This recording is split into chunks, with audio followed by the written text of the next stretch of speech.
Okay, good morning, everyone. Welcome back. I'd like to really take the opportunity to thank the host and the organizer for such important event being hosted in Riyadh. And also, I'd like to welcome my panel. And I'd like to give everyone 2 to 3 minutes to introduce yourself. Rayan, and thank you actually for the invite. Omar Sayed from Test Crew. It's a Saudi leader in software quality engineering, and hopefully we'll explain why software quality engineering is part of this forum. Hello, George Jaber. I represent Salam Telecom, VP Wholesale and Carrier Relations. Thank you. Good morning, everyone. My name is Mohammed Saru. I'm Senior Vice President Technology in Zain Group, which is now Zain Oman Tele International. Salam alaikum. Good morning, everyone. Alsaedi, VP of Network from Dawiyat company, one of the infrastructure provider in Saudi Arabia, a subsidiary of SEC. Okay, thank you all. And I'd like to introduce myself. I'll be the moderator for this panel. I will be leading the discussion to really highlight the importance of the global connectivity and the Saudi Arabia vision to accelerate the digitization of the country and focusing on the area of the global connectivity. So, as just a startup for this important session, why don't we just take a few minutes to discuss if someone asks from not the industry, ask you what is the expected feature that you believe is important to have a digital hub or to create a digital hub for your country? Omar?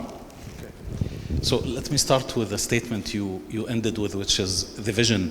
If you look at Vision 2030, there are two statements which are fundamental to us in this industry, which is the thriving economy and vibrant society. Now, to do that, you need to activate the society here to use technology, enable society development through technology. There are a few points that I will mention which is extremely relevant to us in the industry. Like, let's say we are a user of the infrastructure. Number one, in a digital hub, we need to be internationally connected. What I liked about yesterday's session, if you attended, is when Engineer Bassam spoke about increasing the number of cables from 14 to 20, and this is a significant shift in what we are doing in the region. Number two, you need to be connected nationally. Inside the country, what do you do? What do you do in terms of FTTX? What do you do in terms of 5G? What do you do in terms of data center build out? And what do you do in terms of sharing the infrastructure to make the development faster? Number three, we need to give, in a digital hub, you need to give the users the choice, the service choice, meaning I'm free to select any service provider and may the best service wins my business.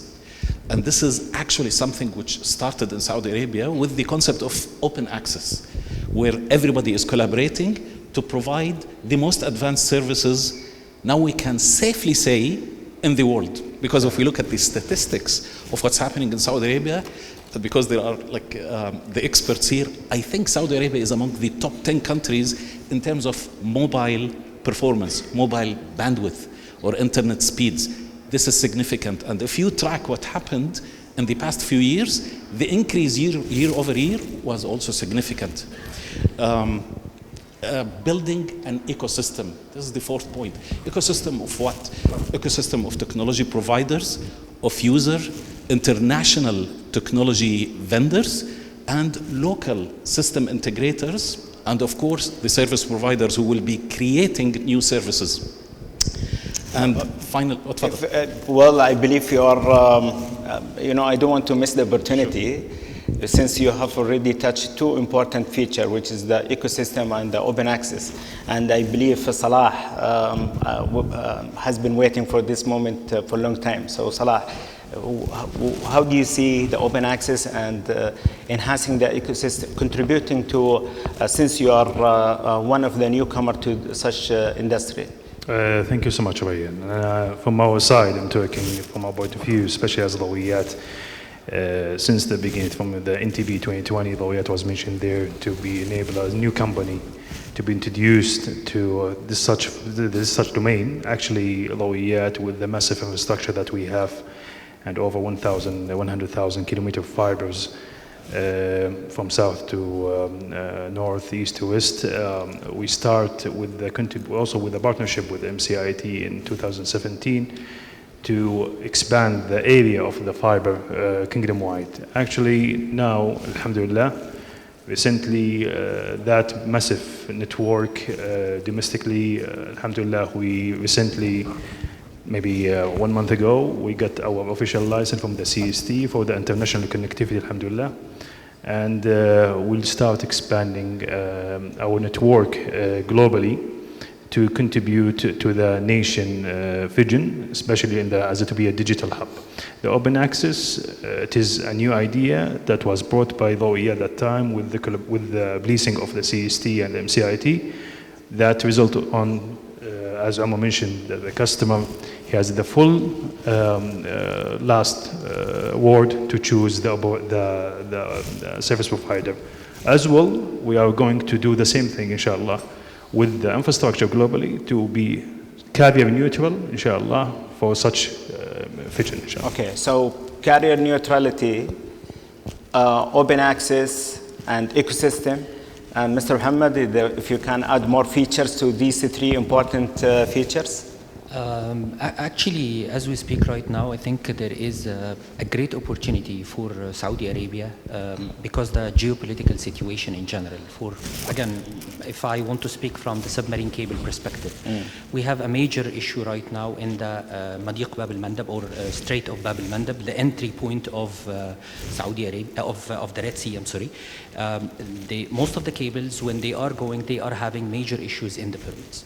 And this is creating, sometimes the problems are creating opportunities. So this is a great opportunity for a corridor to be created and a major role to be played by Saudi Arabia to connect all of this traffic through terrestrial routes to the Red Sea. Beautiful. Where the submarine cables will be able to continue their journey on whatever kind of route in a safe way without any issues in the permits and so on and so forth. Along this corridor, the development of the open access data centers, the development of the infrastructure will help the achievements of the vision of Saudi Arabia to be a digital hub. Excellent. So definitely the openness and the carrier neutrality will be required because this traffic will be these cables will be carrying traffic for the OTTs, for the international carriers, even for the local carriers, and all of this traffic will be passing through the routes of Saudi Arabia. Okay, for those who is not from the industry, we were planning to highlight some of important information just explained by Mr. Muhammad. 99% of the global connectivity, especially the subsea cable, are using the Red Sea. And right now, the Red Sea is considered one of the potential single point of failure for the global connectivity. So Saudi Arabia has a good position in order to play or to complement the solution is being right now used as a Red Sea to complement this by providing a Saudi crossing to help the global data connectivity from Asia to Europe via the land of Saudi Arabia and the collaboration of other Middle East countries. Mr. George. Yes, just to add to my colleagues, to become more of a digital hub, the country here has embarked on very important initiatives, the National Transformation Plan 2020 and the Saudi Vision 2030. And this encouraged also a lot of the operators here to invest in last mile and 5G technology. There were a lot of incentives from the MCIT for the operators to invest in last mile technology. And also there are now plans, Sharik, to invest in international connectivity and data centers. It's about investing in digital infrastructure. The pillars are which international submarine cables. And we see a lot of initiatives from STC, Mobily, Zain, Salam, and others to bring more submarine cables to the region, to do more interconnection with the neighboring countries, Jordan, Iraq, the GCC countries. And also the international cooperation with the hyperscalers such as Amazon, Google, Microsoft, Alibaba, Huawei, etc., to bring them, Oracle, to bring them into establish big hubs in the country. So we need to invest more and more into data centers, into open access facilities. We also need a lot of also development in the talent and creating like a startup ecosystem also in the country to encourage more the talent and the local development of technology. Super, super. You know, I believe I can't add more, but we have highlighted a very important feature in order to really have an important global connectivity hub for the country. Now, you know, we have different companies and expertise in the panel, and I'd like to take the opportunity to explore and discuss more about what kind of strategy that can be played in the market, especially in Saudi Arabia, in order to bring more connectivity to the country. If I can start with Mr. Mohammed. So again, back to the point that I was talking about it before, which is a very important point, creating the corridor, the terrestrial corridor for the submarine cables.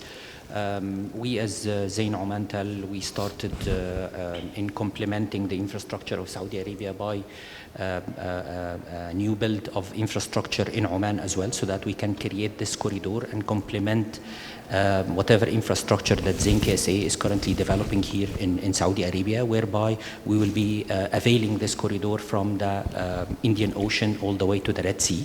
So this is one of the areas. Zain KSA is having also plans to develop along this corridor to develop more than one data center, which will be open access for the carriers and the operators to land their submarine cables, and for the enterprises to come and try to have direct connectivity into this international connectivity as well. We're discussing with multiple partners of adding new projects so that we can increase the level of diversity and the entry points and the exit points with our partner and shareholder Zain KSA in Saudi Arabia. So all of this will definitely contribute to the vision and to the wealth of the infrastructure in the country. So you will be focusing on most likely consortia business model to integrate your national network with a global partner in order to develop the right global connectivity serve Zain Oman Tel International? The legacy consortium model is not there anymore. You know, Okay. Definitely you're an expert in this field, so you know that most of the new consortium right now is built based on fiber pair basis. Each owner will be owning either a full fiber pair, multiple fiber pairs, or a fraction or a spectrum on the fiber pair, so that each one will have a kind of operational dependency.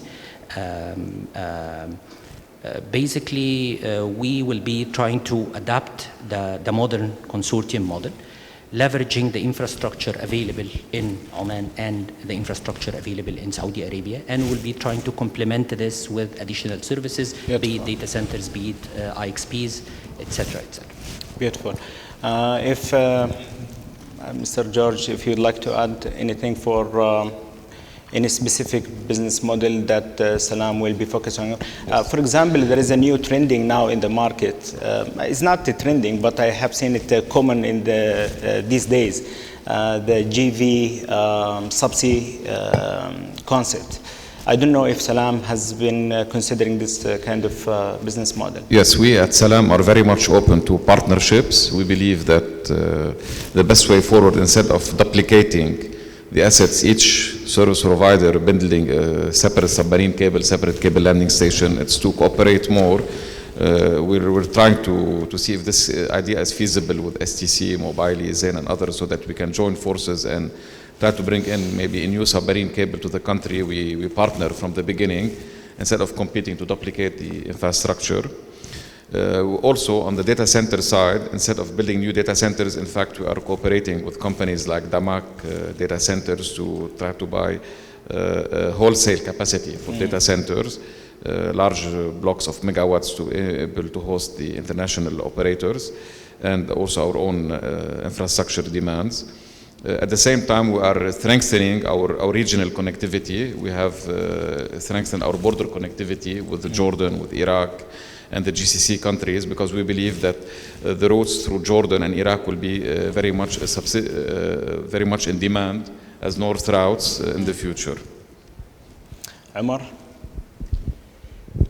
I think I will add very few points. For the private sector, whether local or international, there is a lot to be done to use the infrastructure with which my esteemed colleagues here spoke about. So we are building in the country the optical networks, and the international connectivity is happening.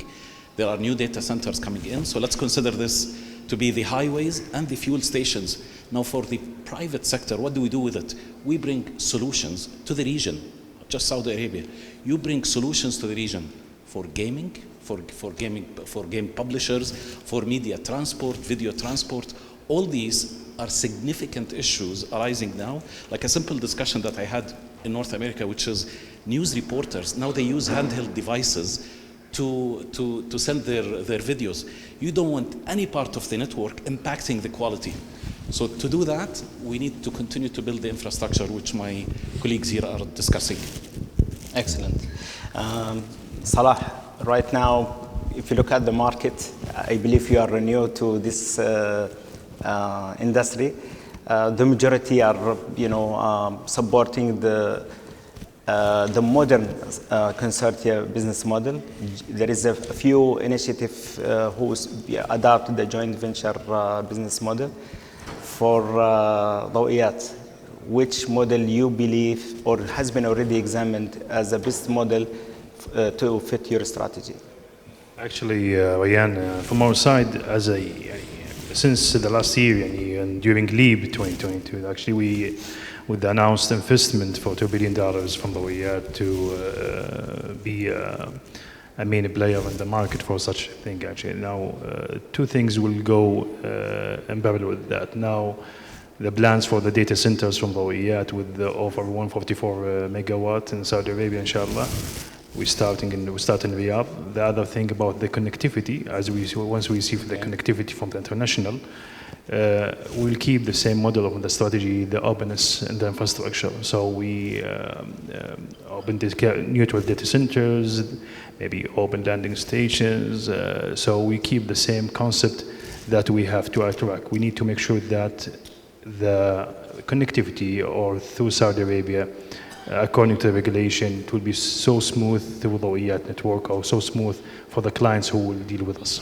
Excellent. But if you, for example, since you are now preparing to get into this market, if we want to, at least as a lesson learned from the other carrier or other companies in Saudi Arabia who has been working in this industry, and they have facing number of challenges or difficulties. If you can, as a lesson learned, you have got it from them or from any previous panel. Actually, still we are now. We did start doing our dialogues with all the player in the market now, and we now trying to make sure that we eliminate all those challenges. The strategy, just we are sharpening this one, and we need to make sure that we have a clear collaboration with them. The other thing, regarding to be part of the consortiums for the new cable station. Okay. So you can at least gain or utilize their experience in the industry, so you can take them as an advantage to get into this industry. Excellent. That's right. So the consortium model is your best approach in order to get into or to start in this industry. Mr. George, if we want to really highlight some of the challenges that not in Saudi Arabia or in Saudi Arabia and in Middle East. Okay, the first challenge is regulatory, in the sense that I believe the regulators should work more, and this is already happening in Saudi Arabia with the CST, to push more towards open access, toward interconnection agreements, towards more collaboration between the I'm trying operators. to find the CST here, but I don't see any CST. But we are here as MCIT. Yes. We are supporting. We are supporting, Yes. MCIT and CST, sorry. Okay. Yes, yes. The open access, that's very important, so that the pricing can be reasonable for the other licensed operators when they want to buy from the cable landing owner.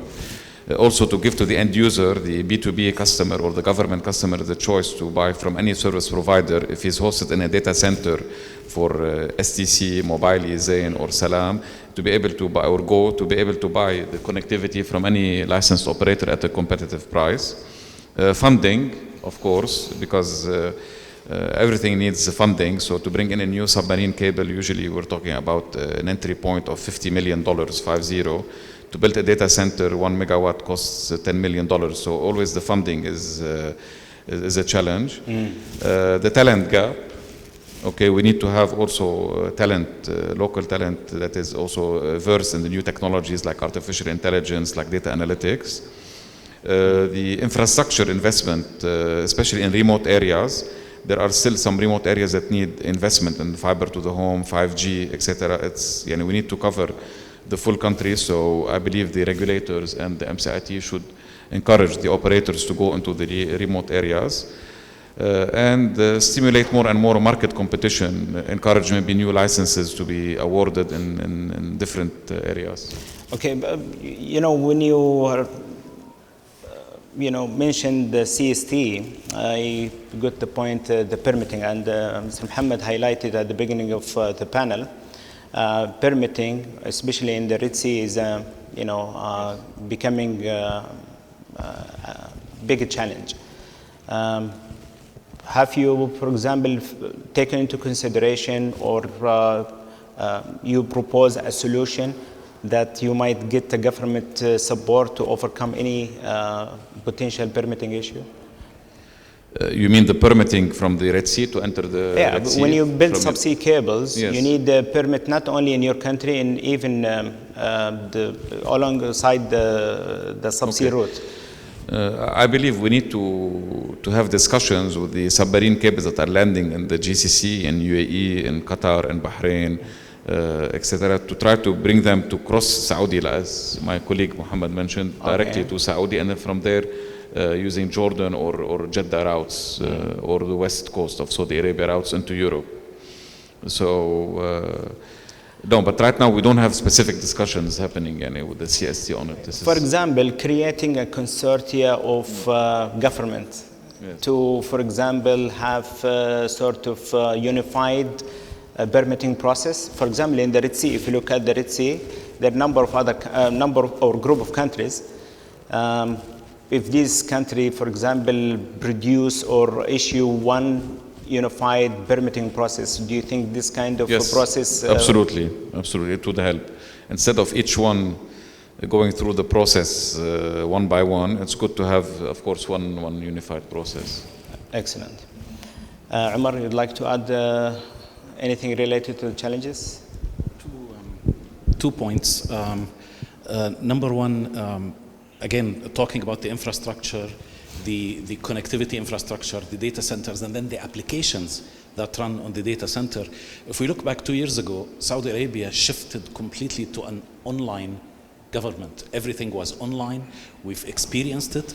And with 30 million plus people, the performance of application was a big issue. So what's happening in Test Crew, we shifted quickly from how do we test these applications from an infrastructure outside Saudi Arabia to test it inside Saudi Arabia using local towers, local infrastructure, because this is exactly how you can prove quality. So shifting all these mega projects like the interfaces that we see, the platform we see, testing it in our very rich infrastructure is a lot of work, and it's a big challenge. Think about all the devices that we hold, all the versions within the devices we hold, all of them have to work within local context. So that's this is the key point I wanted to share. Excellent. If I move the discussion a little bit difficult subject. For example, if we want to make equation to balance between the competition and collaboration, and I believe, Mr. Muhammad, you are coming from a very, a new established company, and there are a number of opcos, they try to collaborate to develop a wholesale solution. How do you see this kind of equation? The objective is definitely great. However, the road is full of obstacles and challenges. Definitely bringing multiple countries together, bringing multiple operations together, trying to manage them at least from the wholesale perspective, while still taking care of all the regulations and the local laws and the ownership of the infrastructure is a bit challenging. However, the outcome can be great, because definitely to have, as we say in Zoe, a pan-Arab network can be a great dream for all of us. And if we can achieve it at one point in time through something like Zoe, if we can achieve it through other partnerships, other collaboration between the different companies from different telecom operators from different countries, this will be a great thing, because basically this will be creating infrastructure where anyone from international carriers, OTTs, if they want to come and try to address their requirements in the region, they can find one player where they can give them a one-stop shop to serve them. If we are developing new ideas like this corridor that we were talking about, it can be served, it can be true, because in this case you can access the coast of the Indian Ocean, and you can access the Red Sea. I think it's a great thing, but challenges required, I mean, the challenges from the regulatory perspective, the challenges from the organizational perspective needs to be, tackled one by one. Commercially or common objective? Common objective, of course. We need to have a common objective towards having this, to be able to have a solid offering to the international market, okay, and so that at the end we can leverage this commercially. Beautiful. Salah, I believe you are the master of collaboration. As an open access, as a neutral carrier company, you should be the master of collaboration. Actually, you mentioned that there is an equation, and from our side, it's already solved a long time ago as a neutral carrier. And as I told you, we are so open to the What does it mean, open? We can say, I think most of them, I think the one who's working with us now currently in Saudi Arabia, they know Dawiyat, and MCIT, they know Dawiyat about how we are so open to provide and to provide infrastructure to anyone. We didn't see ourselves as head-to-head. We see just as a partners for all of them, and the same will be applied for the others beyond the borders, inshallah. Excellent. Mr. George?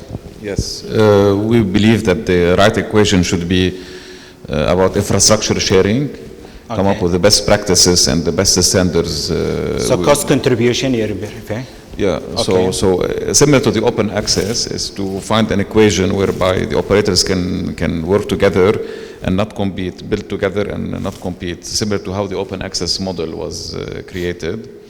It's about coming up with interconnection agreements that are commercially reasonable. And coming up with standards and best practices from the regulator and the MCI. Well, I'm not legal, but reasonable is so subjective, and I hope the good equation between the competitors, they will be able to be better than the legal to define the reasonable price. Umar? Thank you. As a user of the infrastructure, I love the competition. It's giving us choice. Beautiful. And thank you for driving it within the government. Excellent. So, right now, I believe let's assume we have developed the right equation between the competitors in order to really work together, especially in Saudi Arabia. I believe if you look at the Middle East, there is no other country has 5 carrier or operator. They have a subsea landing license. So let's assume those 5 carrier collaborated to land subsea cables, right? And this will be enough attractive to bring more connectivity to the country, or there is other factors need to be taken into consideration to attract more connectivity? George? Okay. Probably we have to also look at public-private partnerships. For example, if we need a large hyperscaler like Amazon or Microsoft or others to come to Saudi Arabia, maybe create the environment for them to set up a legal entity easily, also to do partnerships more easily, to able to after that resell their cloud services in country. Also, regulatory reforms make it easier for international companies to set up footprint in the kingdom. For operators, we need to continue investing in last mile, in fiber to the business, fiber to the home, in 5G, and also in international connectivity, so that we give them, more attraction to come to the country and more choices. And probably some regulatory reforms, as we said. But let's assume, let me give example in order to make it easy to get, to help me to get the answer. We need the blueprint, right? We have a subsea cable to connect Singapore to Europe, and we need only the Saudi carrier to contribute in this consortium. What is the blueprint for this kind of consortium? Mr. Mohammed, you are a master of consortium, the old and the new model. So basically, bringing all the carriers together, or all the operators together, putting investment, all of them together, and agreeing on the model to land the cable and an open access facility where all of them will be accessing it equally is a great thing. It didn't happen yet, in Saudi Arabia at least. But if it happens, definitely this will be enabling the cable big time, because the total investment coming from those 5 operators should be, significant. However, they still need to cooperate with the other carriers and operators and the OTTs, because. So combination between local carrier and hyperscaler could be right methodology for good equation. Exactly. Excellent. Salah? And I think there is two parts for this one. The first thing is regarding the connectivity itself, as for instance, the water flow in the easy way. If we ease the regulation and we have a reliable connectivity with good price, and if they want, it will be Saudi Arabia will be in a good corridor for all the traffic from east to west. The other thing is, the more content we have, as George and Omar mentioned, the more content we have is the more connectivity. If we can localize the sun in Saudi Arabia, and to be really to create the digital hub, but that will be enabled by the plan of to have 1.3 gigawatt data centers as a vision for the MCIT. I think the content is the driver more to more connectivity through the Saudi land. Excellent. Anyone would like to follow up on Salah's point? Excellent. Usually this is what I always focus on.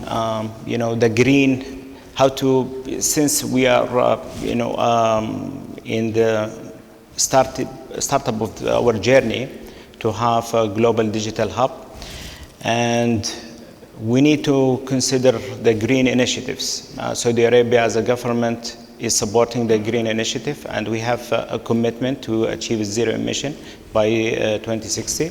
So Umar, if you would like to comment on this kind of commitment, how you will be contributing such commitment. So I'm going to answer from the vendor perspective, or the past vendor experience. When we talk about green initiatives, what we really need is partners who can focus on space, power, and compute. So in relation to green initiative, that means space, you need the most optimized hardware. The most optimized hardware, this means the use of pluggables, condensed form factor, maybe the use of NFV, so you can use software in the same infrastructure. So you basically need to push the industry towards more optimized footprint. Number 2, it's the ability to control the data center environment. So I'm very sure there are lots of advanced building codes now to make sure that it is optimized in order not to be power loss. Okay. Do you have any example, Mr. Joe? I believe you have subsea cable already in your system. Yeah, we at Salam we are focusing now on solar energy for the base stations to reduce the carbon emission. We're also focusing on energy efficient servers, and we're making our data centers more eco-friendly. When we do data center design, we optimize the airflow and reduce the energy consumption. So Excellent. These are the initiatives we're doing for the green. This is part of your operational. Yes, that's one of the key objectives. It's part of the sustainability also code. Excellent. Mr. Mohammed? So again, as a Zain group, Omantel and Zain KSA, we are focusing on the sustainability in general. And we have multiple initiatives in Saudi Arabia. I think recently we've read multiple news about the initiatives of Zain KSA on the green energy. We've also, as a group, we're focusing on the sustainability, and similarly from Omantel side. So I'm sure that any new build or any new infrastructure that will be developed by Zoe will definitely try to follow this because we're seeing that most of the customers right now and the OTTs are all focusing on the sustainability, and this is very important for the environment and for the customers as well. Salah? From our side, from Dawiyat, actually it is a mandate on us since we have a father. He's called the CEC. And from the Energy Ministry as well, they have a mandate on our data centers now to use the reliable and to the green energy. We have a plan to feed all the data centers that we have, that we will build with the green energy. The mother company, CEC, they have some power plant green. One of them is Riba Green. Riba Green will feed some part of the data centers in the west area, as well all the transmission systems we are talking about. They are now using the solar for regeneration or for the capacity regeneration and for the optical systems. The other thing is also from the operation itself, we're trying to have some kind of operation excellence to ensure that to increase the efficiency from operation-wise. So it is a profitable commitment? I think our strategy team and the commercial team, I think, or just the compliance? No, they approve it, and it is so profitable actually. Okay, excellent. Yeah. We are concluding. We are about to reach our time for this session. I don't know if anyone would like to make any closing remark. Mr. Mohammed, closing remark. I will start with the middle. Okay. So again, looking at the title of this panel, the role of global connectivity in Saudi Arabia's vision to become a digital hub, it's not only the role of the global connectivity, but the overall geopolitical situation, as I mentioned in the beginning. There is a great opportunity for Saudi Arabia right now to capitalize on this opportunity to develop more infrastructure, to develop more data center, which is 100% in line with the vision of Saudi Arabia. So I believe God is giving a golden opportunity for Saudi Arabia, and it's about the right time for all of the operators to work together, to collaborate together, to get as much as possible from this opportunity. Excellent. George? Yes, our objective is to continue towards making Saudi Arabia a digital hub for the region. So definitely we will continue to invest in international connectivity and border connectivity, in last mile, in data centers. Yeah. But the most important thing, we will look at the partnerships so that we don't duplicate the investment. At the same time, we were also encouraging a lot of the talent development by doing more trainings for the staff and for the new recruiters, by doing more R&D, by encouraging also environment for startups and entrepreneurs. So, and we would like also to bring in the international companies to cooperate with us and flourish here in the market. Amar? I think we are entering a new wave of major wave of connectivity investment, which will come with a lot of sub-investment in terms of applications that uses this infrastructure. I think it's going to be an exciting time going forward, at least over the next 5 years. It's almost once in a lifetime to witness this again. So looking forward actually to partner with the public sector and with our esteemed service provider reps. Excellent. Salah, like. And as I told you, inshallah, as continued success of what we did and domestically to increase the footprint of the fiber, inshallah, Dawiyat has the mission, inshallah, to be a national hero, inshallah, for the digital hub in Saudi Arabia by enabling all the capabilities, all the funding that we have, and all the assets and the capability, just to put it under action, inshallah. Excellent.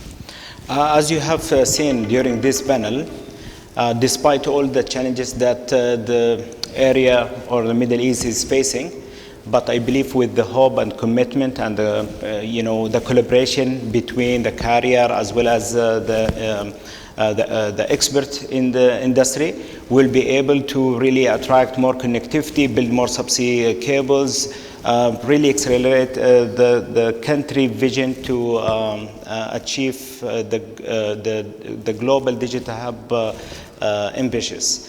I really enjoyed the panel. It is my first time to really moderate a panel, so thank you so much for helping me out.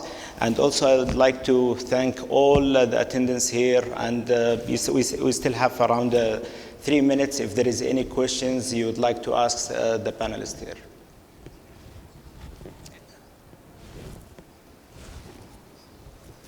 My panelists might ask you questions if you don't ask them the questions, because we still have 3 minutes to go. Any questions? So I believe it's a good time to break. And thank you so much to all of you. Thank you so much. Thank you.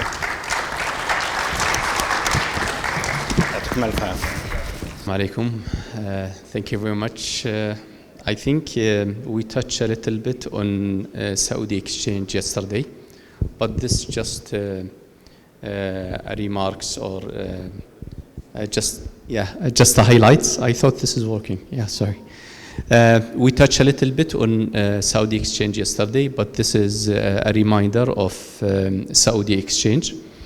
This is our AS number, and we are welcome. It's a neutral exchange for anybody to get connected to, owned by the government for the time being. And the main objective is really to make sure that the traffic stay within Saudi Arabia. And we are expanding the footprint of the Saudi exchange. So right now we have 2 up and running, and we are looking for more deployments years to come. And we are encouraging everybody to come talk to us if you want to get connected, localize your own traffic in Saudi Arabia. Thank you very much.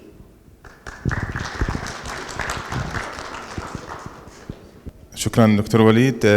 Thank you very much, everyone. So this is like the end of the session here. Now that we have a lunch break, we'll come back around 2 for the Latin talks and the closing session as well. Thank you very much.